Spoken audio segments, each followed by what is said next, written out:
తెలుసు కదా అరవింద్ కుమార్ అవుట్ పురపాలక శాఖ నుంచి ట్రాన్స్ఫర్ డిజాస్టర్ మేనేజ్మెంట్ స్పెషల్ సిఎస్సిగా పోస్టింగ్ ఎంఏయుడి సెక్రటరీగా దానకిషోర్ విద్యాశాఖ కార్యదర్శిగా బుర్రా వెంకటేశం జిఏడి ముఖ్య కార్యదర్శిగా రాహుల్ బొజ్జా జలమండలి ఎండిగా సుదర్శన్ రెడ్డి బదిలీ ఇక 11 మంది ఐఏఎస్ అధికారులకు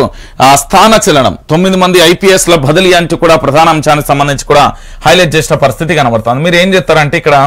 చాలా మంది చూస్తూ ఉంటారు ఏంది అంటే ఇలా బీఆర్ఎస్ అధికారంలోకి వచ్చింది ఇదో కథ జరిగింది ఏంది గులాబీకి సంబంధించిన అధికారులు అయిపోతారు వాళ్ళ ఐఏఎస్లైనా ఐపీఎస్లైనా అధికారులైనా ఎవరైనా కానీ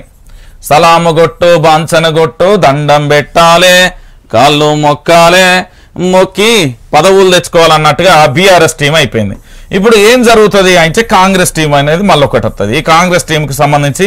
వీళ్ళకి అనుకూలంగా ఎవరున్నారో వాళ్ళకి సంబంధించి ఈ అనుకూల ప్రతికూలం ఏదైతే ఉందో వీళ్ళని మార్చుకునే ప్రయత్నం ఒకటి జరుగుతుంది. అంటే టోటల్గా వ్యవస్థలో ఏం జరుగుతున్నది అంటే అధికారి అనే ఒక వ్యక్తి ప్రజలకు ప్రభుత్వానికి మధ్యగా వారధిగా పనిచేసి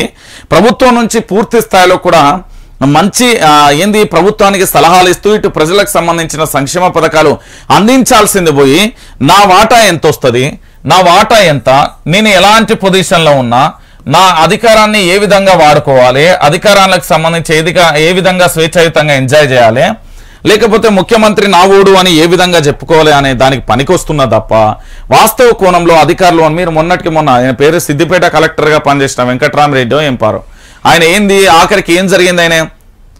ఎమ్మెల్సీ కోటాలో అయితే ఎమ్మెల్సీ అయితే తీసుకున్నాడు కదా ఏం లేదు ఐఏఎస్ ఆఫీసర్లు కూడా కాళ్ళు మొక్కిరు చూడు ముఖ్యమంత్రి ఇది అయితే నా జీవితంలో ఇది నాకు తెలిసి చరిత్రలో ఎక్కడ ఉండదు ఇంత పెద్ద చదువు ఆఖరికి వాళ్ళ మీద ఉన్న కాస్తో కూస్తో రెస్పెక్ట్ ఉంటుంది చూడు ఆ రెస్పెక్ట్ కూడా పోయే పరిస్థితి వచ్చిందంటే తెలంగాణ ప్రజలారా ఒక్కసారి మీరే ఆలోచించండి తెలంగాణలో ఏం జరుగుతున్నది ఎట్లున్నది. ఒకటే అంశం అండి ఓపెన్గా మాట్లాడుకున్నాం సీక్రెట్లు ఏం లేవు ఇలా ఏంది అంటే ఈ ప్రభుత్వానికి వీళ్ళు అనుకున్నాం ఆ ప్రభుత్వానికి వాళ్ళు అనుకున్నాం ఇంతకు మించి ఏం జరుగుతలేదు తెలంగాణలో.